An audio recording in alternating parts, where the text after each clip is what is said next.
যখন গাজায় একটা শিশুকে পানি দেওয়ার মতো কোনো প্রাণী নেই, ঠিক তখনই আমরা এখানে বসে বসে কোকা কোলার মতো একটা পানীয় পান করছি। এক বোতল কোকা কোলার দাম হয়তো বা 30 থেকে 35 টাকা হতে পারে, কিন্তু এর পেছনে এমন কিছু ভয়াবহ কষ্ট লুকিয়ে আছে যা সত্যি আপনাকে কান্না করাতে বাধ্য করবে। তাই আর দেরি না করে বিস্তারিত সকল তথ্য তুলে ধরছি ইন্ট্রোর পর।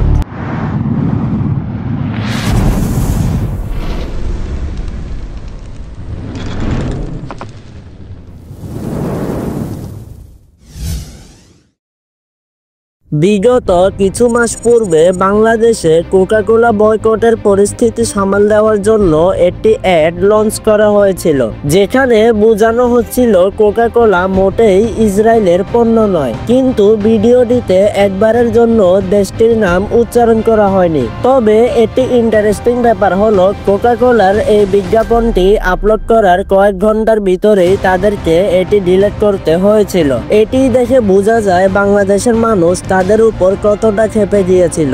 অনেকটা পাথর মেরে কুকুর দৌড়ানোর মতো অবস্থা। কিছুদিন আগের কথা বলি, গ্রীষ্মকালে যখন মানুষ অনেক বেশি পরিমাণে কোক খেত, শীতকালে মানুষ সেই পরিমাণে কোক খেত না, যার ফলে শীতকালে তাদের ব্যবসা খুব একটা ভালো যাচ্ছিল না। তাই তারা এই সময় ক্রিসমাসকে টার্গেট করে একটি বিজ্ঞাপন প্রচার করে, যার ফলে তাদের এই বিজ্ঞাপনটি প্রচুর পরিমাণে হিট করে এবং মানুষ গ্রীষ্মকালের মতোই শীতকালে প্রচুর পরিমাণে কোক পান করে থাকে। এই কোম্পানির মার্কেট স্ট্র্যাটেজি সম্পর্কে জানলে আপনি আসলেই আকাশ থেকে পড়বেন। জানেন প্রতি বছর কোকা কোলার বিজ্ঞাপন তৈরির বাজেট কত থাকে? গত বছরের হিসাব করলে আমরা দেখতে পাই তাদের বিজ্ঞাপন তৈরির খরচ ছিল প্রায় 5,000 কোটি টাকার আশেপাশে। কিন্তু যাদের মার্কেটিং স্ট্র্যাটেজি এতটা ভালো এবং শুধুমাত্র বিজ্ঞাপন তৈরি করতে যারা এত টাকা খরচ করে, তাহলে তারা কেন এত তাড়াহুড়া করে বাংলাদেশে এই বিজ্ঞাপনটি লঞ্চ করলো? জঘন্যভাবে তৈরি করা এই বিজ্ঞাপনটিতে আমরা কি দেখেছি? তাদের এই বিজ্ঞাপনটির স্ক্রিপ্ট কেন এতটা দুর্বল ছিল? কি ছিল এই বিজ্ঞাপনটির মূল কনসেপ্ট?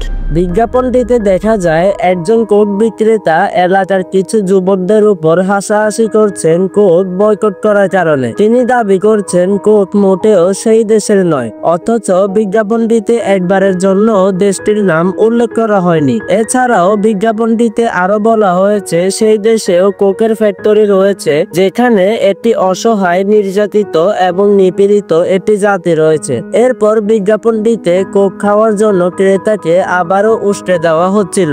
তাছাড়াও বিজ্ঞাপনটিতে কোকা কোলা সম্পর্কে অনলাইনে ঘাটাঘাটি করার জন্য বলা হয়েছে। অনলাইনে ঘাটাঘাটি করে কোকা কোলা কোম্পানি কি বোঝাতে চেয়েছে এটা একমাত্র তারাই ভালো জানে। ও হ্যাঁ, বিজ্ঞাপনটিতে একটি জিনিস মেনশন করা হয়েছে যেটা না বললেই নয়, তা হলো মসজিদ আল আকসার দেশে নাকি কোকা কোলার ফ্যাক্টরি রয়েছে, কিন্তু সেটা তাদের নয়। এটা হলো তাদের ফ্যাক্টরি যারা সেই দেশটিকে অন্যায়ভাবে ধ্বংস করছে। তবে এই বিজ্ঞাপনটিতে সেই জিনিসটি ক্লিয়ার করা হয়নি যেটি নিয়ে আমজনতার মাঝে এত আগ্রহ। তা হলো এই কোক বিক্রির লাভ্যাংশ তাদের কাছে যায় সেই বিষয়ে কোনো সুস্পষ্ট তথ্য উল্লেখ করা হয়নি। উল্লেখ করবেই বা কিভাবে? কারণ এই সকল তথ্য তো ইন্টারনেটে সার্চ দিলে পাওয়া যায়, যেটি বিজ্ঞাপনটির শেষের দিকে মেনশন করা হয়েছিল। তবে আমি একটি জিনিসই বুঝতে পারি না, কোকা কোলা কোম্পানি তড়িঘড়ি করে একটি জঘন্য বিজ্ঞাপন তৈরি করে কেন নিজের পায়ে নিজে কুড়াল মারলো? আচ্ছা, সে যাই হোক,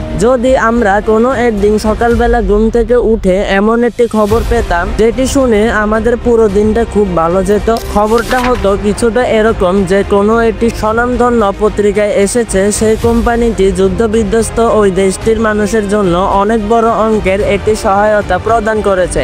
এই তথ্যের জায়গায় আবার অন্য ভালো কিছুও হতে পারে। তবে হ্যাঁ, বিজ্ঞাপনটি তৈরি করার জন্য যাদেরকে আনা হয়েছিল তাদের ফেসটা আসলে কেমন? তাদেরকে আনলে কি কোম্পানিটি মানুষকে বিশ্বাস করাতে পারবে? যতটুকু স্টাডি করে জানা গিয়েছে, তারা যেই ক্যাটাগরির অভিনেতা, শুধুমাত্র তারা মানুষকে হাসাতে পারবে। তবে মানুষ বিশ্বাস করবে এমন ফেস কি তাদের সামনে ছিল?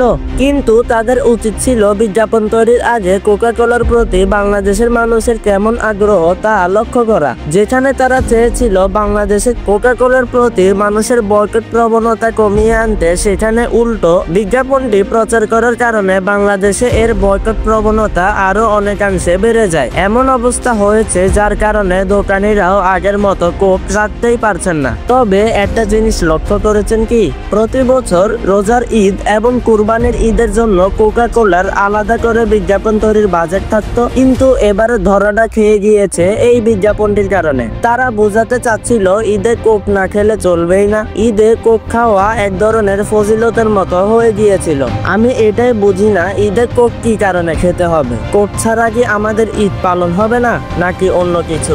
আচ্ছা, সে যাই হোক, আমি যে আপনাদেরকে কোক সম্পর্কে এত কিছু জানালাম, তাতে আমার আর আপনার লাভ কি? কোক কি তাদের মার্কেটের পরিস্থিতি সম্পর্কে বুঝতে পারছে না? কিন্তু দিন শেষে কোক আমাদের জন্য এটি অজরুরি পানীয়। অতিরিক্ত খেলে স্বাস্থ্য খারাপ হওয়ার সম্ভাবনা অনেক বেশি রয়েছে। সব কথার শেষ কথা হলো, কোক নিয়ে আপনার মতামত কি অবশ্যই কমেন্টে জানাবেন। কিন্তু এখন আপনি কি শেয়ার করতে চান, কোক নাকি এই ভিডিওটি? অবশ্যই জানাবেন। ধন্যবাদ।